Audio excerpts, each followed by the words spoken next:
Hey, my friends, let's have a spiritual conversation. So, today I want to share with something that I learned this week, an insight that I had about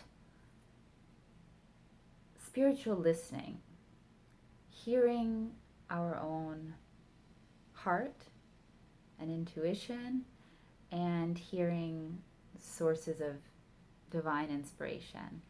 And I want to make it really clear I'm coming from a place of someone who really needs to learn these things.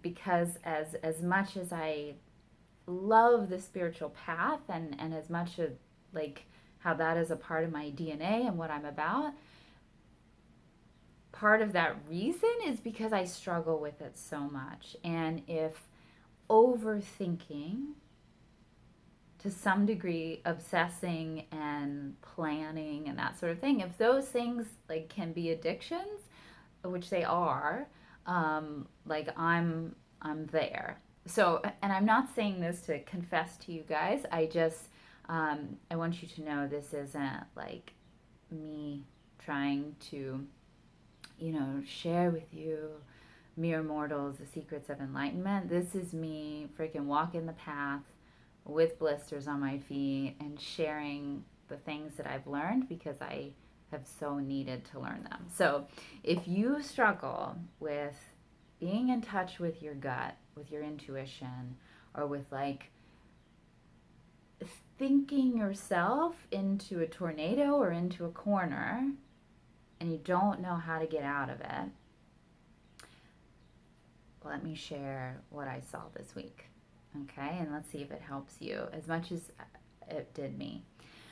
Okay, so so yes, I'm living. That is part of my nature to be this sort of tornado in my own head, and also I'm living through some stuff right now, and I just like my brain has just been like going around and around and around. And I was out to dinner with some friends, and I was sharing some of this, and these friends are like wonderful role models. And this very innocent suggestion was made that there's this very powerful long prayer that people have been known to say, and then they get these like miraculous answers or occurrences. And maybe I should say this prayer. And I was like, girl, I've been saying that prayer like 3 times a day, okay? And this one and this one and this one and this one. And my friend was like, well, are you listening? And I was just like, how do you listen? I understand that that's important, but like legit, how do you listen? And I have started, setting my timer for a few minutes in the morning and sitting in silence, and I'm not knocking that because I think that that actually probably played a part in the little satori, the little insight that I had. But it's not like, oh, okay, now I clearly hear the answers. Like it, for anyone who has lived, you know that it doesn't always work that way. But what was really beautiful is that in this sort of peaking of my own, sort of banging my head against the wall and talking with these really lovely friends, I started to answer the question for myself. It started with observing what I was doing, like physically. I sort of caught myself being very meek and subservient. Like I was like hunched over and like, like pleading with the universe and like confused, and I sort of like saw myself, and it's like, yes, this is a reality of my experience. This is a color that I have, but it's not all of who I am.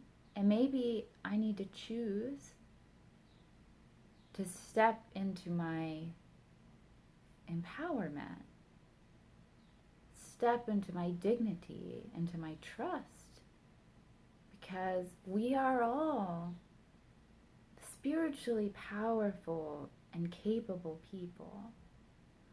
So that was sort of the first step of like, are you the confused, like, um, I'm trying to remember the character from Dracula, his sidekick, Renfield, like, are we just like, you know, these like desperate, confused servants that like can't stop thinking, or are we pillars of strength and calm and receptivity?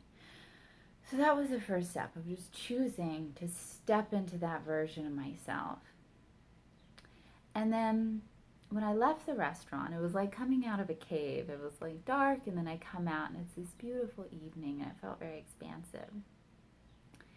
And this idea came to me, but it wasn't an intellectual idea. It was a very visceral idea of holding space for myself. And if you're not familiar with the idea of holding space, as I understand it, and it is kind of like a trending idea, but I don't think it should be discounted. I think it's very valuable. And it's this um, idea of when you encounter someone who is experiencing anxiety or fear or anger or shame,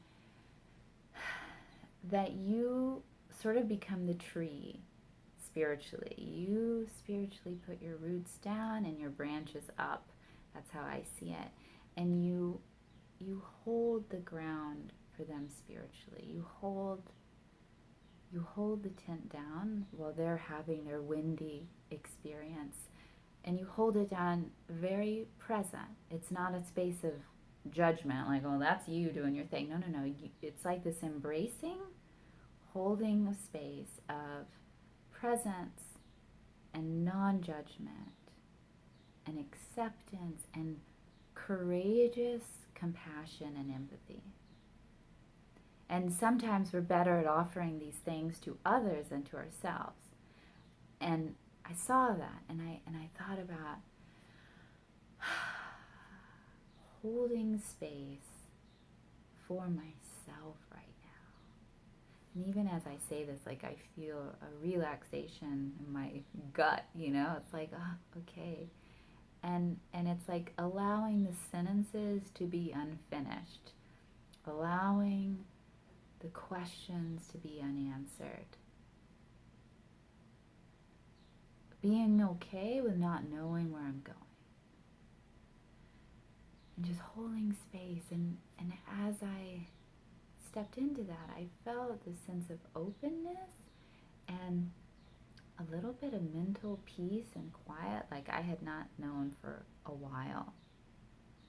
And I thought about like holding myself in this spiritual place and just loving compassion. Because sometimes it's really hard to be us. And it's hard to not know and to have questions and to have fears. And we don't need to feed that, but just, hold it kindly. And this feeling has kind of evolved, which is interesting. And I have almost this visual of like holding up my apron, like to collect grace.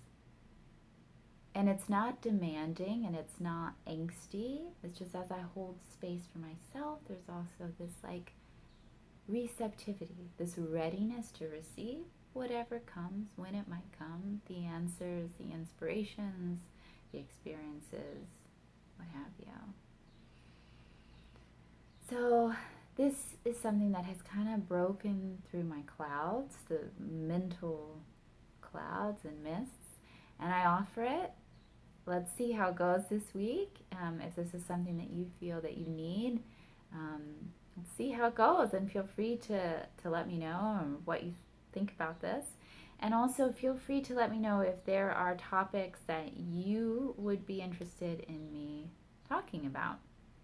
I always really speak like from my heart, where I really am this week and what's really going on with me. And I feel like it's my inspiration of what maybe someone out there needs to hear, but I'm open to to doing it a little bit more directly too. So before I let you guys go for a beautiful, loving, and compassionate week, I want to say thank you to my most recent patrons, Jay and Paul. Thank you so much for believing in my work and supporting it, and being like an inside part. So if you're curious about my Patreon, I have all kinds of cool rewards for different levels of support. I have links below, so definitely check that out, and my Jacqueline Claire Art Facebook page to see some of what I'm working on this long, hot summer of being indoors and painting. All right, my friends, have a beautiful week, and let's see how this lovingly holding space for ourselves and our questions goes. Bye-bye.